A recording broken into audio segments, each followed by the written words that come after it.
Jaxson Dart is starting to get some round one buzz, but should you be buying in your Dynasty leagues? We'll tell you in this episode of the Locked On Dynasty Football Podcast.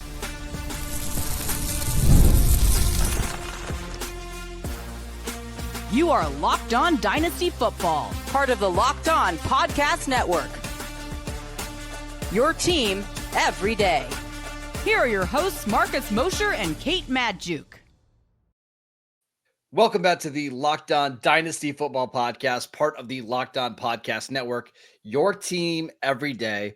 We'd like to thank you for making us your first listen of the day. Today's episode is brought to you by Monarch Money. Take control of your finances with Monarch Money. Use code LOCKEDONNFL at monarchmoney.com for 50% off your first year. Welcome back. I am your host, Marcus Mosher. You can follow me on Twitter at Marcus_Mosher. Joining me today, as always, is Kate Madjuk. You can follow her on Twitter at Kate Madjuk. On today's show, we're taking a look at Jaxson Dart, who started to get some round one buzz. Kate, there was some early action of, he's probably a second round pick, probably going to go in the 40s or 50s. And then it was, maybe the Browns will trade up for him at the bottom of round one. Maybe he'll be an option for the Steelers at pick 21. And then we got a couple mock drafts out recently from Mel Kiper and Todd McShay with Jaxson Dart going at 7 to the Jets. What did you see from his tape? We'll get into all that other nonsense in a little bit, but what did you see from his tape? He's a really interesting quarterback. He's fairly balanced as a prospect. He's got a lot of athleticism, which I think is like the biggest takeaway watching Jaxson Dart. Now, 21 years old, former four-star recruit, 6'2", 223 pounds. And he's a nice bit of a playmaker, let's say.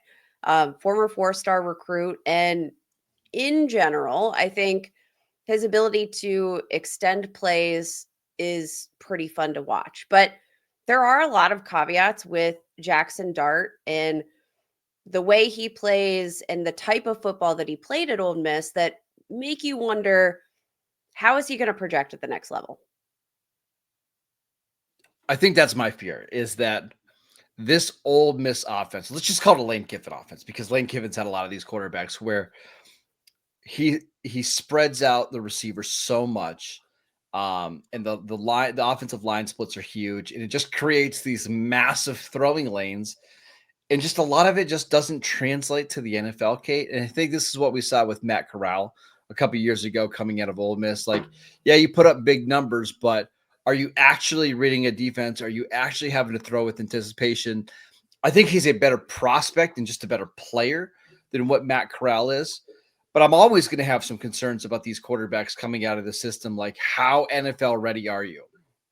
I think that's a fair concern, especially nowadays when I do think when a team invests maybe a top, 5 pick, top 10 pick in a quarterback, generally speaking, the leash can get a little bit shorter, right? And nowadays, you're not sitting necessarily in most cases. Most franchises that need a quarterback that urgently don't have the time and patience to kind of sit back, develop, and put in the work from a mental standpoint and off the field standpoint. Most of the time, these guys are kind of thrown into the ether, and you just kind of have to claw your way out. And it's going to be the case of like, which of these players is just the most resilient and can catch up the quickest. So let's talk about some of the strengths and weaknesses, Kate. What did you see? Like, what were his best strengths that you saw on tape? Best strengths were absolutely the above average athleticism. He's got strength, mobility. Dudes can run. Like, he's got some legs on him. But I think what's really fun about Jaxson Dart is he kind of runs in a way that reminds me of like a Josh Allen, where he's like a physical kind of, like, he's not afraid to bulldoze you over, like, and just take a big hit shoulder to shoulder, put his pads down. He's really fun in that way. And that, extends into his playmaking ability, because, when the throw's not there, which, plenty of times is the case, like, not necessarily getting to like his third read all that often, he has the ability and the athleticism to extend the play with his legs. He's also got a really nice, I think, feel for touch and ball velocity. He's not got the strongest arm in the world, but I do think he's able to vary his throwing strengths depending on the situation, depending on where he needs the ball to go and how close to the line of scrimmage. So one of the strengths for him is actually a weakness. Well, I'll tell you why in a second. But to me, he like checks every box that you would want in a quarterback, right? Kate, like good size, good athlete, good arm, fairly accurate, does a pretty good job with anticipation. He can throw the ball down the field pretty well. I really like what he does in like the red zone and back shoulder fades. And I think he's just like a C plus or a B minus at least in every single category, and that's really good. Like I think that gives you a high floor. But when you're talking about like what makes the difference between like the top 5 quarterbacks in the NFL and just kind of everybody else are the elite traits, right? Like Patrick Mahomes has an elite arm. Josh Allen has an elite arm with elite size. Lamar Jackson is an elite athlete, right? Joe Burrow has elite accuracy and anticipation.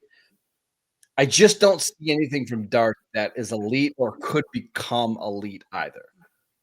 That's definitely the caveat here, because you'll notice what you said when you were describing Jaxson Dart and his traits. You said good, good, good, good, above average. I didn't hear a single elite. And I think that's kind of what Partly is my vocabulary is bad. I just don't have very many good words to use. So there you go. I used it very, again. very, you don't have any elite words to use. But There you go. I mean, that is 100% a knock on Jaxson Dart, is that lack of elite traits, because there is nothing that like sets him apart in a big way. Like we talked about Shedeur Sanders earlier this week and broke him down as a player prospect. And guess what? He has elite accuracy. Like maybe he's, not the biggest quarterback. Maybe there's other concerns there, but he at least has that elite accuracy to hang his hat on.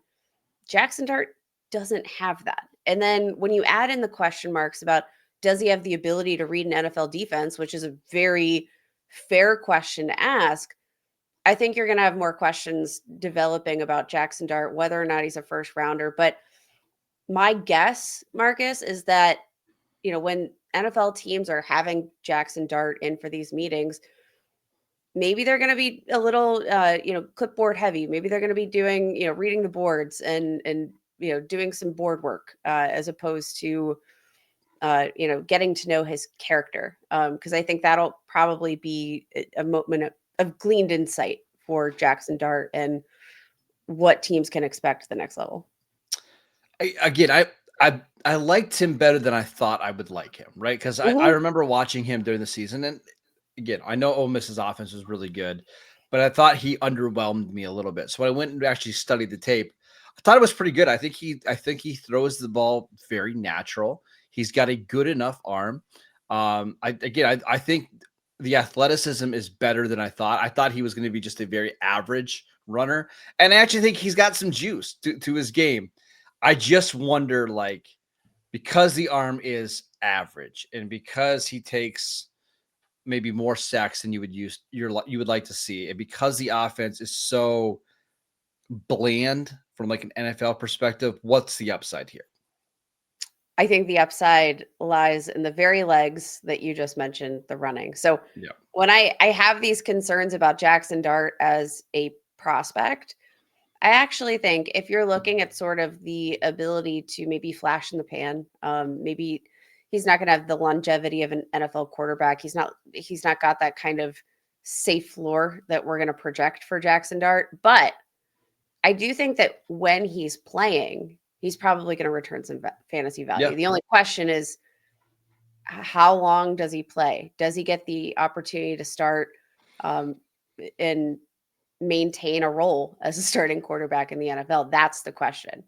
Yeah, we're going to talk about some landing spots for him, because I think we talked about how Cam Ward and Shedeur Sanders were very landing spot dependent. Jaxson Dart even more so. I think there's a lot of bust potential here if he's asked to go. If he's picked early in round 1 and asked to be a savior of a franchise, I don't see that. We'll talk about some advanced stats and some landing spots. We will do that next. This episode is brought to you by Upwork. Scaling your business requires the right expertise at the right time. And with Upwork, you can find specialized freelancers in marketing, development, design, and more. Experts that are ready to help you take your business to the next level. Upwork gives businesses flexibility by connecting them with top freelance talent across multiple industries, including IT, AI, web development, and marketing. Whether you need extra hands for a project or maybe a long-term partner, Upwork makes hiring simple and affordable. If you need help with a marketing campaign, Upwork can help you connect with a freelance expert who will help you deliver incredible results. Plus, posting jobs is free and simple, and within a day, you'll get multiple qualified candidates to choose from. Visit upwork.com right now and post your job for free. That is upwork.com to connect with a top talent and grow your business today. This episode is brought to you by Monarch Money. Have you ever checked your bank account and wondered, where did all my money go? I mean, I do this all the time. Between dining out, online shopping, entertainment, kids, wives, it's easy to lose track. But that's where Monarch Money comes in, your personal CFO, giving you full visibility and control over your finances. Monarch Money isn't just a budgeting app, it's a complete financial command center. You can track all of your accounts, your investments, and your spending in one place so you could stop managing your money and start building wealth.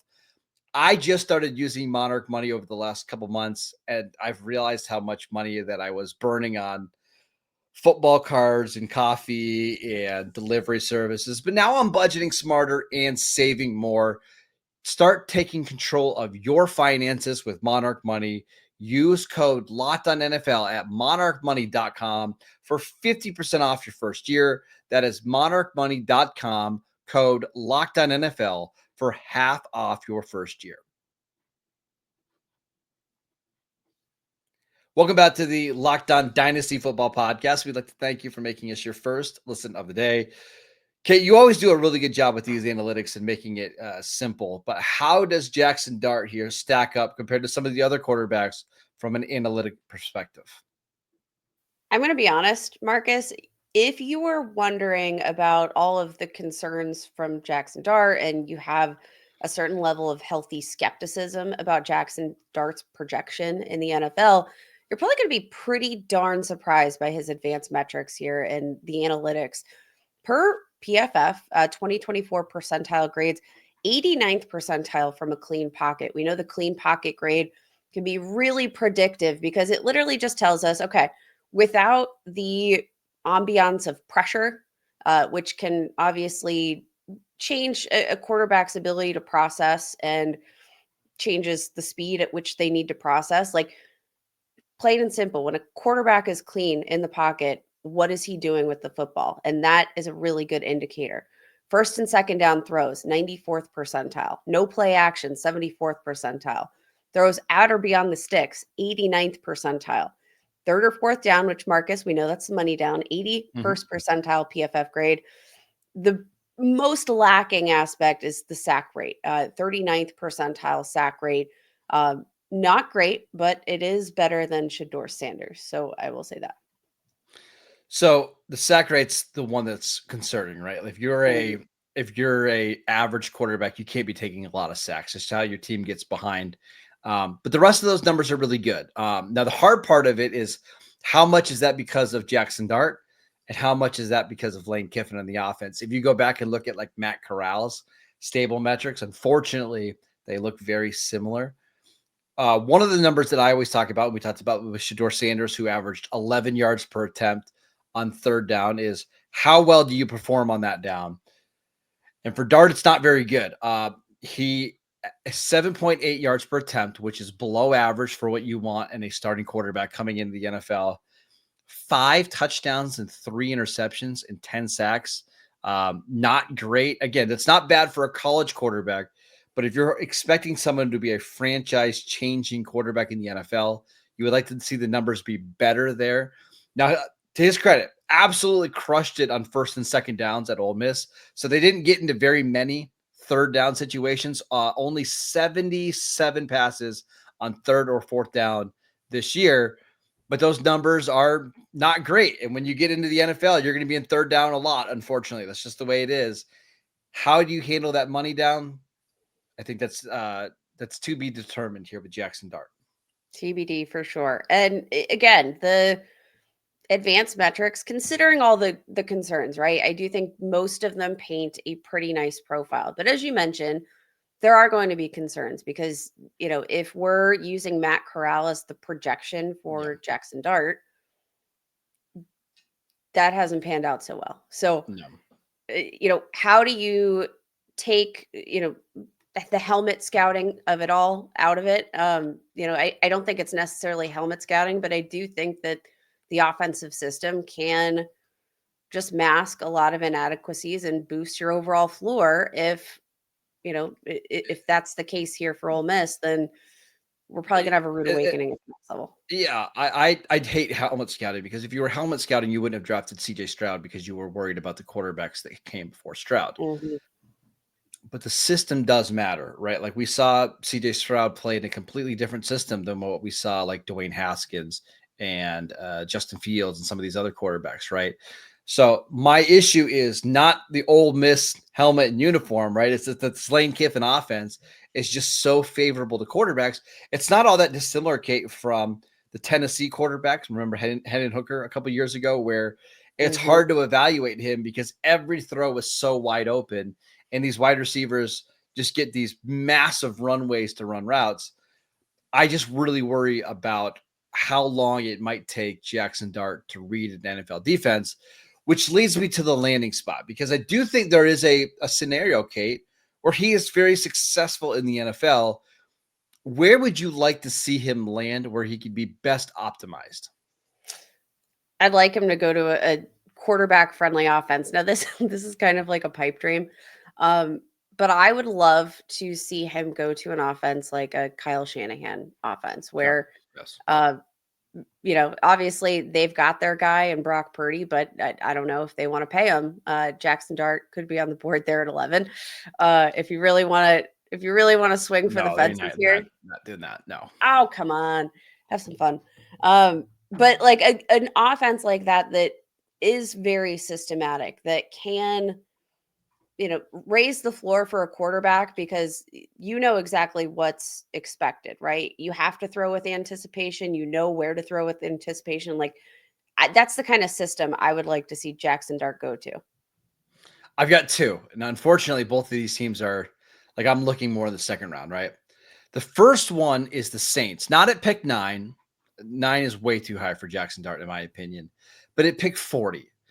If Dart got to sit behind Derek Carr for a year and learn Kellen Moore's offense and wasn't rushed onto the field, I think he's got way more talent than what Spencer Rattler is. He's bigger. He's just a better player. I think that would make a lot of sense. And I think Kellen Moore has designed some really good offenses with a lot of different quarterbacks, whether that was in Dallas with Dak Prescott. He was successful with Cooper Rush when he played. And then obviously with Jalen Hurts. I know Daniel Jeremiah's comp for Jaxson Dart is Jalen Hurts. Maybe we can see Kellen Moore recreate that a little bit. So that one makes sense to me. Here's another one that I like. What about the Miami Dolphins at pick 48, Kate? Uh, Ooh. Tua is obviously their starting quarterback, and the hope is that he can stay healthy, right? But he's missed a lot of time over the last couple of years. Spending a second round pick on a quarterback doesn't mean he has to come in and replace Tua. He could come in and be the backup. And if Tua, for whatever reason, were to miss time, you would have at least somebody in the offense that's viable. Not Tyler Huntley, not Skylar Thompson, not any of these quarterbacks, but somebody that can actually throw the ball quick and on time and in rhythm. I think that's a Kyle Shanahan style of offense. I think Miami would make a lot of sense. Miami would make a lot of sense. And I know there are some questions like if a team has their franchise quarterback, how early should you really invest? How much should you invest in the backup position? I would argue that with Tua's history and Yeah. with his concussion history, there is no team that should be prioritizing a backup quarterback as much as the Miami Dolphins, I think, should. And we're not spending a first round pick. And I think that's the difference. Like a second round pick is just so much more palatable here. At this point in the evaluation, though, if he continues to climb up draft boards, that's a different conversation.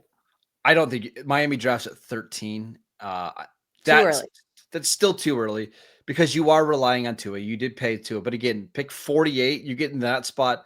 It's a completely different conversation. Oh yeah, if he's there in the second round, I hope they run the card up to the Yeah. podium. Because look at the possible outcomes. Either Tua stays healthy and Dart's a backup. Great. That's awesome. Like that is the best case scenario, right? Mhm. But let's say Tua gets banged up again, misses a bunch of time.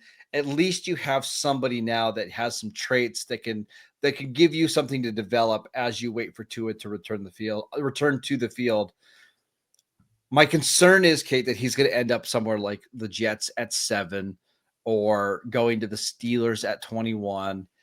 And they're going to ask him to be the starting quarterback right away. And I don't like that. If he's asked to be the savior, I don't love that. Yeah, I think that's fair. And I think it's just a question mark too of how much are you going to be able to develop, right? Like, Yep. are you going to have the opportunity to develop in your respective landing spot? I think he's got, some ways to go.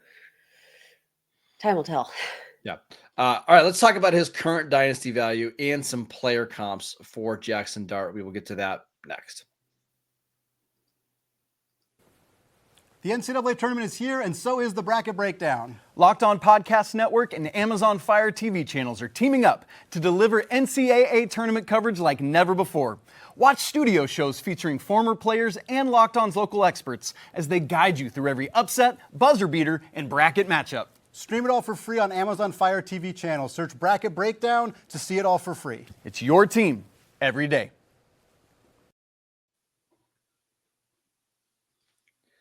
Welcome back to the Locked On Dynasty Football Podcast. We'd like to thank you for making us your first listen of the day. For your second listen, check out the Locked On NFL Draft Show with Damian Parson and Keith Sanchez. Now that the season is over, get the latest draft rankings, rumors, and news every day, and find Locked On NFL Draft on YouTube or wherever you listen to your podcasts. All right, Kay, let's talk about some player comps in current dynasty value. Do you have a comp for Jaxson Dart? He reminds me a lot of Bo Nix, to be honest. Okay. I think it's probably the mobility factor and the way that I'm projecting him to play at the next level, I think would look a lot like Bo Nix. Bo Nix can be a capable game manager, and that's kind of how I viewed him coming out of the draft. Jaxson Dart, I think, has a lot of similar qualities that you might not be asking him to be a playmaker on an every down basis, but you are going to ask him to manage an offense. And I think that quality paired with his upside, in athleticism reminds me a little bit of Mr. Nix. Yeah, I think that would be a high-end comp, but I think that's a good one because I do think he checks a lot of boxes in the way that Bo Nix did. My comp for him is Mitchell Trubisky, who was the number 2 overall pick in the 2017 draft. Trubisky was 6'2", 222, had a good arm, but not great arm, was fairly accurate, but not incredibly accurate, was a good athlete. We remember Mitch Trubisky running a lot with the Bears, but not like a dynamic runner either. He just checked a lot of boxes, but unfortunately, when you watched him, you were always wanting a little bit more. But we saw with Trubisky, like in a good offense and a good ecosystem with good talent around him in 2018, he was a really good quarterback. He took the Bears to the playoffs, but it wasn't enough. And I think as you saw in his career, as the talent started to get worse around him, so did his play. Went to the Steelers, did not play particularly well there. I think it's going to be that kind of trajectory for Dart, but I'm hoping it's more like Bo Nix. Yeah, that's definitely the question mark. I do think there's a lot of similarities there. And I think the concerns laid out in terms of can Jaxson Dart project on a path similar to Mitch Trubisky feels, pretty fair. And I think that kind of reflects into his dynasty value as well, because Mitch Trubisky was a player that, initially maybe you could project some sort of upside for, but the question mark, I think, always had been the longevity portion because he never seemed to take the next step forward. And that's my question for Jaxson Dart. Because like I said, I think the athleticism, the rushing upside that he's going to pose on the football field, I think that's going to translate well to fantasy production when he is playing. How long is his NFL career? Yeah, it's a big question. And I think Trubisky, who I think got artificially bumped up in that 2017 class, probably shouldn't have went at 2. But teams are so desperate for quarterbacks. I wouldn't be surprised if Dart ends up going at 6, ends up going at 7, just because these teams don't want to wait for these quarterbacks and they want to get guys in their system right now. Let's talk about his dynasty value right now on Dynasty League Football. QB 28, behind quarterbacks like Shedeur Sanders, Sam Darnold, Justin Fields, but ahead of quarterbacks like Matt Stafford, Geno Smith, Russell Wilson. So we're talking about like the very end of starting quarterbacks in the NFL. Does that feel right for you? It feels a little low to me. I'm kind of struggling with Shedeur Sanders and Jaxson Dart, honestly, even in my rookie rankings here, because Shedeur Sanders, I can picture having a much longer career, a much more stable NFL career. Jaxson Dart, I have many fewer questions, but when we're looking at fantasy production and not necessarily just the player, not just the prospect, I think Jaxson Dart has way more upside on an every week basis when I'm projecting. Because he can run a little bit. Like even if he just gives you 30 rushing yards a game, or maybe that's probably high, but 25 rushing yards a game, maybe he gets you 5-6 rushing touchdowns. I don't think Shedeur is going to post those type of numbers. So I could see it. I think Shedeur is going to be that pocket style quarterback where maybe we do see Jaxson Dart using his legs more, like we saw Mitch Trubisky when Mitch Trubisky played for the Bears. We saw the Bears and the Steelers utilize his legs quite often. Yeah, I think that's absolutely the case. Now, where does he fall? So you mentioned some of the, good old pals that are being drafted behind him. The Matthew Staffords, 37 years old. Geno Smith, 34. Though he did just get that nice new shiny contract. Russell Wilson, 36. What do you think about his value in comparison to some of these older quarterbacks being drafted behind him? Well, Russell Wilson, I just don't even consider. So he's Who? out of the equation. Geno, I think I'd rather have Dart than Geno. Just Okay. because I think Geno's going to be in a very ball control style Pete Carroll offense. I mean, we know what that means. So that's somebody who is already older with a limited upside. So I'll probably pass there. Stafford, I think I would take Stafford, a year or two of Stafford over the unknown of Dart. But again, I think you are looking at quarterback 27, 28, 29 in that range. Feels fine. I think like we've talked about with these other quarterbacks, Kate, a lot of it's going to be landing spot dependent, because if he gets drafted by the Jets at 7, I don't think you're going to boost him up at all. Yeah, I think that's fair. The Matthew Stafford conversation, I think, is definitely one worth having because, okay, you're looking at Matthew Stafford. What does he have? Two more seasons, right, in the NFL. So we don't even know if Jaxson Dart, like that could be literally Jaxson Dart's career, right? So will I take the 2 years of the known versus, maybe the 2 years of the I don't know? Yeah, I'm going to take Matthew Stafford in that situation. But the rest of the players around that group, I think you can make a reasonable case for Jaxson Dart over them. I just want to mention in Superflex rookie drafts right now, we got the latest batch of ADP from March. Jaxson Dart is going at 12th overall. So the last pick of round 1, ahead of players like Matthew Golden, who might be wide receiver 1 in this class. Travis Hunter, who is wide receiver 1 in this class. We just don't know if he's actually going to play receiver. Colston Loveland, a tight end that we like a lot. Some running backs, Cam Scatterbo, Devin Neal, Dylan Sampson. I like Dart, but I think 12th overall is way too high for him. I think what we're seeing here is just Dart 12th overall for the sake of quarterback. Like that's what it is. Yep. It's position. It's the position, and it's the position scarcity. We saw, Bo Nix this past season was falling into the second round of some super flex drafts. I think people are going to look at that and see, okay, like maybe I didn't love Bo Nix as a prospect. I let him fall to the second and I missed out on some good value. I think the Bo Nix factor is going to factor into just pushing some of these quarterbacks who probably shouldn't be as high on your draft boards. I would just prefer some of the players that I think are really good football players, like the Tyler Warren, like the Travis Hunter, like the Colston Loveland. Yeah, I agree. All right, that is it for today's show. We'd like to thank you for making Locked On Dynasty Football your first listen every single day. Go download the podcast wherever you get your podcasts. We are free and available on all platforms. Follow Kate on Twitter at Kate Majuk. I'm at Marcus_Mosier. Enjoy your weekend, and we'll see you right back here on Monday.